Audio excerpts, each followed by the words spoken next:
Hey everybody, this is Uncle Chad. I decided to take a little bit of a break from doing any more Hatchet. I'll pick that up next time, but for the time being, I decided that it's been a while since I've read directly to Taro in Japan. And my King of the Mountain jersey, the Tour de France, ended today, sadly. It was a great tour. I mean, I'm like, now I don't know what I'm going to do with myself. That's what I was doing in the off hours, was catching up on the tour. At least the last 10 miles normally is kind of what I would watch consistently. But it was a great race this year. It was awesome. The time trial the other day was spectacular, like nuts. But anyhow, my point is that this shirt kind of reminds me of Japan too, because it reminds me of the Japanese flag. So, and it kind of matches our Fitzer radio. Oh my God, it's bored. Hey. Oh boy. Wow. Jeez. Is that like it? What are you doing? You trying to hit the? He's trying to hit the money. Let's see if we can make it work. Here, hold on a second. Let's see this one. Is it going? Oh my God, board. Okay. Sorry. Wow. Nice. I'm just gonna put you over here, okay? Ooh, flincher. Thinks he's bad. Board, can you just chill? Oh, God. There goes Nebraska. Wow. I don't know if I can have you in here, dude. Never say a word. Okay, off we go. Sorry, I got distracted. The book is Freight Train. This is for Taro. Got my golden spike to read along with. All right, this was one of my favorite books when I was a kid. This was another one that Leora used to read to me, and I inherited the train books mostly. So if any of their grandkids recognize this, then good for us, right? It was a great book, actually. A Rand McNally book, it says Taro. Freight Train. Oh, right, Lillian, Ophelia, and Elena. But mainly Taro. But look at the signals and stuff. This is an old F7. I've got one of these in HO scale. It just goes around the Christmas tree. I actually built it when I was a kid. I belonged to a model railroad club in Fairmont, Minnesota. And I had a little cattle train, like 7 cars, some Rock Island and some Great Northern. And then I had a little brown Chicago and Northwestern cupola caboose on the back end. But I had an F7 like that, different color scheme. But you got the guys, you got the flags, you've got some flares, signals, semaphore. There's a guy with a neckerchief and a hat. He looks like an engineer, I think, or he could be, I don't know, just some guy maybe. Color light stops. Position lights, wow. Couple are amazing. Hole number 28 there, Taro. Gonna read a little Freight Train, all right, buddy? Okay. Freight Train. Everyone loves to watch trains go by. Sometimes we see a streamlined passenger train speed by, and sometimes we see a slower but much longer freight train clackety-clacking along. The passenger train cars are much alike, but the freight train cars are of many kinds. Freight trains bring us food to eat, fuel to burn, materials to make houses, and products from factories. This is kind of an old book. Railroads used to do a lot more for us as a society. They were much more like bread and butter transportation.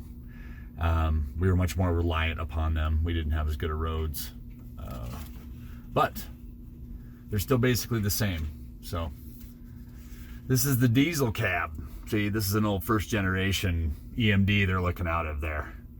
The F7, F3s, the old traditional rounded noses, bulldog nose. The engineer and fireman ride in the cab at the front of the diesel. The fireman sits on the left. He checks the motors and helps keep a lookout. The engineer sits on the right. He starts and stops the train by pushing the throttle.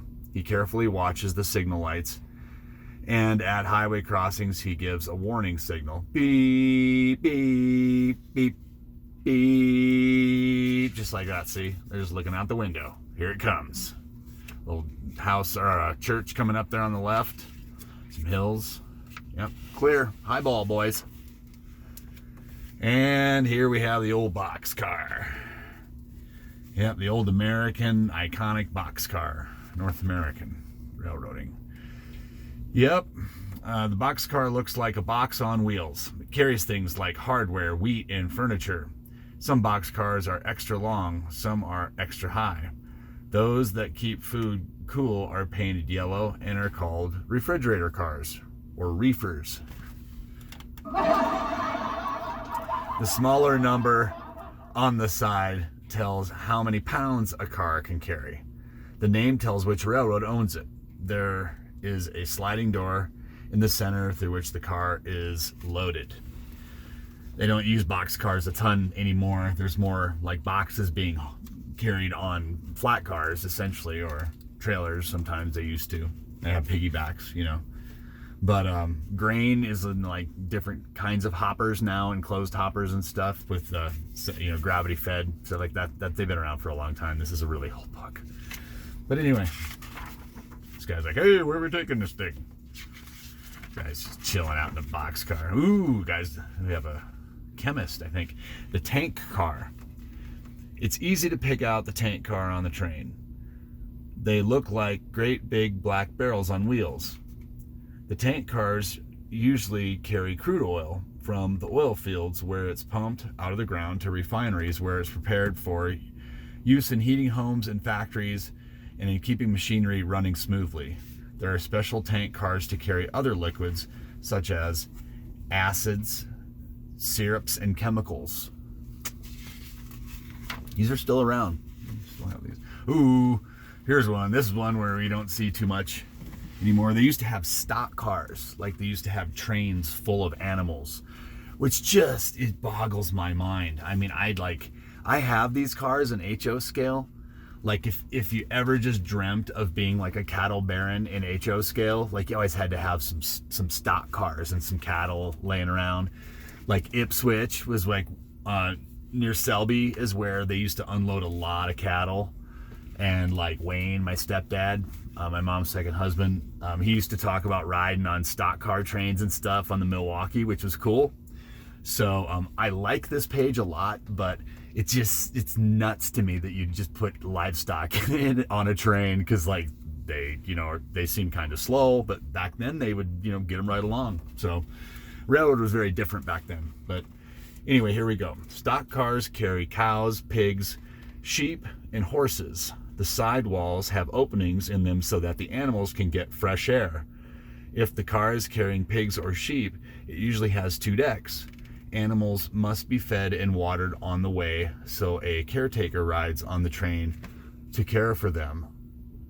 On long journeys, the animals are taken off the train and given a short rest in pens located along the track. Sheesh. Ooh, the hump yard.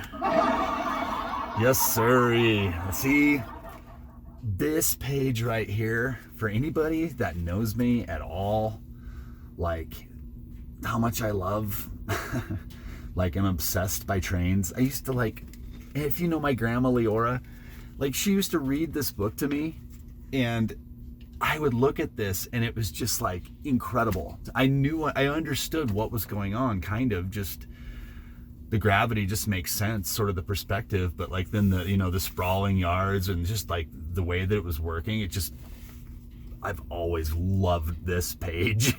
So the hump yard. Okay, freight trains are taken apart and put together in the hump yard. And then of course I don't do it. This man is switching cars and making up a train. From his tower overlooking the entire yard, he can push buttons and turn levers that open switches and reduce the speed of cars. Cars are pushed up a single track and then coupled on top of the hump to roll down any one of 30 or more tracks. After a train is complete, a caboose and diesel are hooked on. Sweet. Hopper car. So it's a little bit different. The grain cars that we've got that are at elevators all over the Midwest are covered like this, but this is an old hopper car is what they used to call it. Hopper cars carry coal, sand, gravel, and iron ore. Some of these cars can have tops on them so that they can carry cement with special loads that should not get wet. The ends slant toward the middle of the car where there are drop doors. To dump a load, hopper cars are switched onto a high track. The bottom doors are opened and the contents quickly emptied out of the hopper onto a pile below. They do have a piggyback car. A little fancy cars there, aren't they? The piggyback car gives truck trailers a piggyback ride on the freight train. The trailers are loaded at the warehouse, pulled by truck to the freight yard, unhitched from the truck and placed on the flat car. After their train ride, the trailers are unloaded from the piggyback car and again attached to a truck. In this way, freight can be carried from city to city by truck without using the highways and without unloading the trailer. And this is in essence our container trains today, the big long trains, and you guys have trains like this in Japan too, and in France, for sure. But in America, they're big land ships is kind of, if you think about it in those terms, just giant mechanical machines. Beautiful. Hey, old flat car. Yeah, you don't see a whole lot of that anymore either. It's a right color tractor. I'll do like that. It's not a International Harvester, but anyway, that's pretty cool. There's a guy with, hey, that's my tractor. A flat car does not have sides on it as other freight cars do. It's simply a flat platform on wheels. This car carries odd-shaped freight such as farm machinery, army tanks, boats, heavy lumber. Oh boy. Say lumber, man, you go crazy board. He's just bucking over here. God, are you gonna make it? All right. You upset because I got you by that battery pack? You're gonna be fine. Just it's fine. Easy. Wow. Okay. Yeah. And many other objects that cannot be placed in boxcars because of their size or shape. Freight that is carried on a flat car must be able to stand all kinds of weather without being damaged. Oh, and the caboose. And unfortunately, these aren't even around anymore. But they lasted until I was about 12 years old, and then railroads categorically got rid of them like almost overnight. It was really sad, actually. Anyway, the caboose. The caboose is the traveling home of the train crew. The train men eat and sleep there, and it is the office of the conductor. The outlook on its roof is called a cupola. From it, the whole freight train can be seen. The brakeman sits high up in the cupola and watches to see that the train is running right. He exchanges signals with the engineer who is up front in the engine, and the caboose is always the last car on the freight train. The end. I think that's enough for tonight. I kind of just wanted to do this instead of sit upstairs and watch TV before bed. So I went ahead and made this, and I hope tonight I sleep better. Just trying some stuff. So hope everybody's doing well, and hope you enjoyed the book. All right, love you. Talk later.